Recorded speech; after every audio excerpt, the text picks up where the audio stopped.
중에 제일은 사랑이라. 아멘.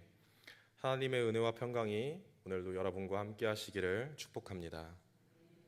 네, 옆자리에 앉은 성도님들과 이렇게 인사를 해볼까요? 사랑합니다. 축복합니다. 네,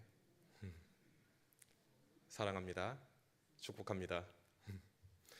오늘 함께 읽은 말씀은 사랑에 관한 말씀입니다. 여러분, 사랑이 우리에게 주는 유익은 참으로 많습니다. 그 가지수를 하나부터 열까지 다 논하려면은 아마 밤을 꼬박 세워야 할 것입니다. 그만큼 사랑이란 것은 우리 인생에 없어서는 안 되는 것이며 또 그 무엇보다 가장 크게 그리고 가장 소중하게 여겨져야 할 것입니다. 그렇기 때문에 오늘 고린도전서 13장의 말씀에서도 믿음, 소망, 사랑 가운데에 제일은 사랑이라고 하는 것입니다. 우리 모두는 누군가와 사랑을 주고받습니다. 그것은 부모, 부부, 자녀와 연인, 그리고 우리에게 맡겨진 그 누군가가 될 수 있겠지요. 우리는 그들과 사랑을 주고받으며 살아갑니다. 저는 오늘 그 사랑이 우리에게 주는 수많은 유익 중에 제가 근래 가장 크게 느꼈던 세 가지를 여러분과 나누고자 합니다. 사랑이 주는 유익, 첫째로는 나를 힘들게 하던 것들로부터 기쁨의 열매를 맺게 되는 것입니다. 먼저 저는 눈이 오는 것이 너무나도 싫었습니다. 왜냐하면 눈이 오면 그게 낮이든 밤이든 치워야 하니까요. 한 번은 교회 학교에서 맡은 한 아이를 집에 데려다 주는 길에 그 아이가 제게 이런 말을 하는 것입니다. 전도사님, 내일 눈이 온대요. 너무 좋아요. 그때 저는 딱 한마디를 했습니다. 땡땡아, 나에게 있어서 눈은 하늘에서 내리는 쓰레기란다. 그 아이에게 공감을 해주지 못했던 저였습니다. 그리고 그 다음날 새벽 예배를 가려고 집 문을 활짝 딱 열었는데 온 세상이 하얀 것입니다. 그 아이가 말했던 것처럼 눈이 온 것이지요. 예배를 드리는 내내 눈을 치울 생각에 스트레스를 받으며 저걸 또 언제 다 치울까 하는 생각을 하기도 했습니다. 그렇게 몇 번의 눈이 오고 그렇게 눈이 올 때마다 그것을 치우면서 도대체 왜 자꾸 눈이 내릴까? 빨리 겨울이 지나갔으면 좋겠다. 투덜투덜대기도 하였습니다. 그런데 그렇게 며칠이 지나고 나서 어느 날 쉬는 날에 한 카페에 앉아서 공부를 하고 있었습니다. 그런데 하나님께서 저의 마음에 이런 말씀을 하시는 게 느껴졌습니다. 준용아, 너는 나를 사랑하니? 예, 주님, 사랑하지요. 그래, 그럼 너에게 맡겨진 사람들을 너는 사랑하고 있니? 네, 물론입니다. 그런데 왜 네가 화를 내는 것이니? 여러분, 저는 그때 깨달았습니다. 하나님을 사랑한다고 하는 것은 여러분을 사랑하는 것이라는 것을 깨닫게 되었습니다. 제가 눈을 치우는 것은 단순히 일을 하는 것이 아니라 여러분들, 신갈교회 성도님들을 위해서 사랑으로 여러분의 안전을 위해서 치우는 것을 깨닫게 되었습니다. 그리고 나에게 맡겨진 아이들이 다치지 않도록 사랑으로 하는 것이라는 것을 깨닫게 되었습니다. 그것을 깨닫고 나서 그제야 저는 눈이 오는 세상이 아름다워 보이기 시작했습니다. 여러분, 하나님을 사랑하십니까? 하나님을 사랑한다고 고백을 한다면 우리는 희생을 감내해야 하는 것입니다. 그리고 그것이 기쁨이 되는 것입니다.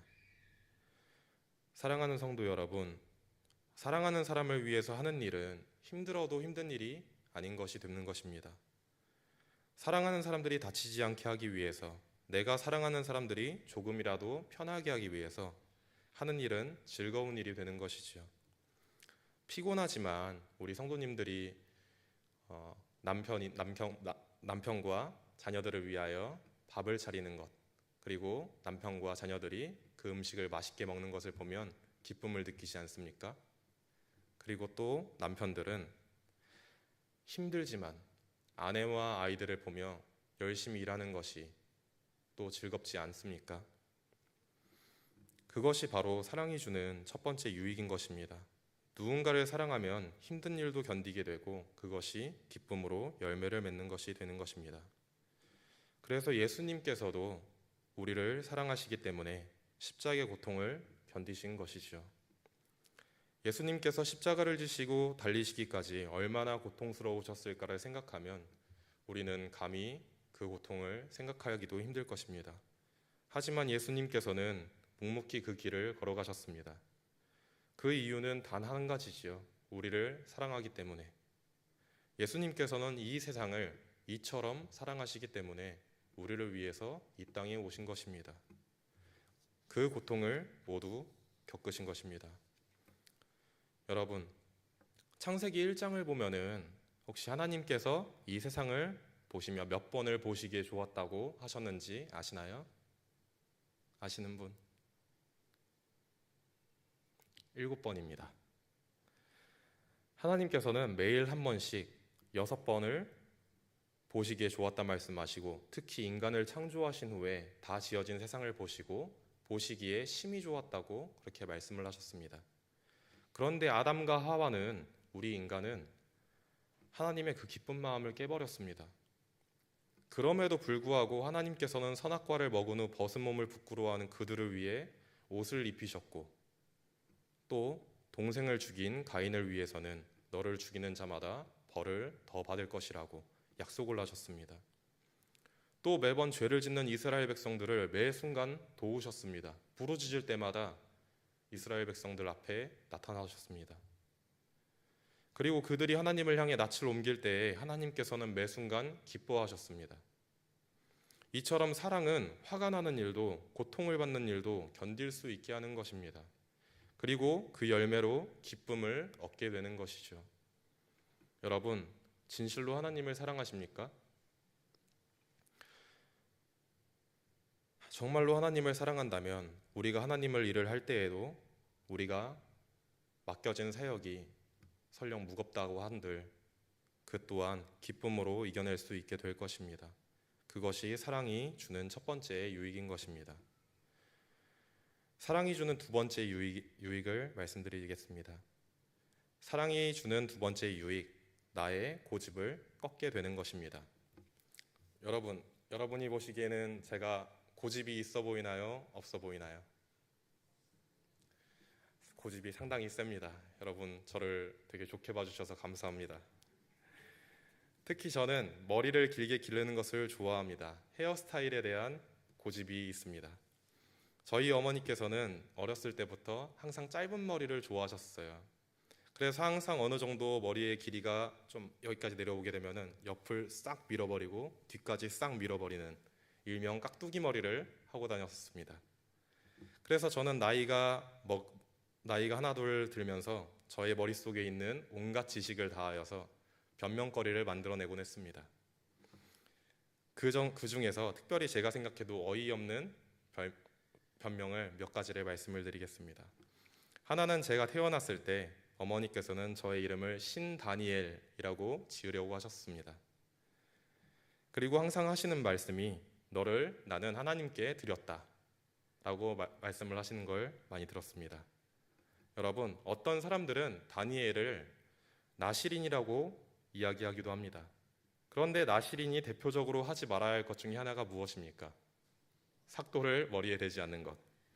그래서 제가 머리를 자르기 싫을 때마다 어머님께 엄마, 저는 나시린이라서 삭도를 머리에 대면 안 됩니다 라고 변명을 하기도 했습니다. 이런 아들 두시면 어떠실 것 같으세요? 둘째로는 본가 책장에서 가족사진 앨범을 보던 중에 아버지께서 저와 나이가 비슷하셨을 때의 사진을 보게 된 것입니다. 그런데 엄마가 한 희한한 사자머리를 한 남성과 함께 찍은 사진을 보게 되었습니다. 자세히 들여다보니 아버지였습니다. 머리를 사제처럼 빠글빠글 길러서 볶아 놓으셨더라고요. 거기에 이제 하얀색 백바지에 선글라스까지 딱 끼고 어머니와 이러고 사진을 딱 찍으신 것입니다. 그래서 그 사진을 보고서 어머님께 이렇게 말씀드렸습니다. 엄마, 가만 보니 저는 아빠를 닮아서 그런 것 같습니다. 엄마도 그때 사자머리 하고 다닌 아빠가 멋있어서 결혼했잖아요 라며 머리를 자르지 않겠다고 시위를 하곤 했습니다. 그래서 옛말에 이런 말이 있는 것 같습니다. 애들 앞에선 찬물도 못 마신다. 저희 어머님께서는 항상 제 설교를 유튜브로 챙겨보십니다. 아마 이 설교도 보고 계실 텐데 다음 주에 본가에 가면 성도님들 앞에서 실없는 이야기 했다고 꾸지람을 하실 것 같아서 좀 걱정이 되긴 합니다. 아무튼 저는 어머님을 사랑하기에 여러분께서 지금 저의 머리를 보고 계시듯이 저의 고집을 꺾고 머리를 어머님의 손에 맡기게 되었습니다. 그렇게 한결 짧아진 머리로 교회에 왔더니 목사님과 사모님들이 그리고 많은 성도님들이 이렇게 말씀을 하십니다. 전도사님, 머리 자라니까 훨씬 낫네요. 여러분, 이것이 사랑이 주는 두 번째 유익인 것입니다. 사랑은 나의 고집을 꺾습니다. 그 고집을 꺾음으로써 어머니께 만족감을 드리고 또 보다 더 나은 모습이 되어서 나에게도 유익이 되는 것입니다. 사랑을 하면은 그 사랑하는 대상을 위해서 나의 고집, 자존심, 자아를 내려놓게 되지요. 그리고 그로 인해 더 나은 자신을 마주하게 됩니다. 여러분, 혹시 여러분께도 꺾이지 않는 고집이 있으시진 않으신가요?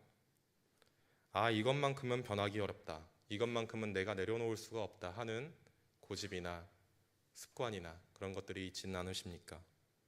우리가 정말로 하나님을 사랑한다 고백한다면 그 고집을 꺾어야 할 것입니다. 그리고 그 꺾은 고집으로 인해 더욱 나아진 우리 스스로를 보게 될 것입니다. 사랑이 주는 변화, 마지막으로는 사랑은 우리에게 열정을 줍니다. 그런 말이 있죠. 남자가 사랑을 하면은 시간과 돈을 아끼지 않는다.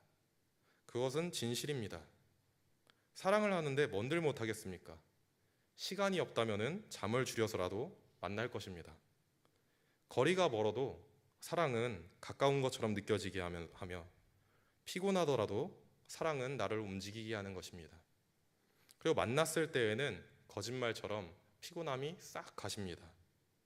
설령 피곤하더라도 그 대상의 앞에서는 티를 안 내게 되죠. 이것을 두고 뭐라고 하시는지 아시나요? 아들 키워봐야 아무 소용이 없다. 마찬가지로 하나님에 대한 사랑도 이와 같습니다. 사역을 하다 보면 여러 아이들을 마주보게 됩니다.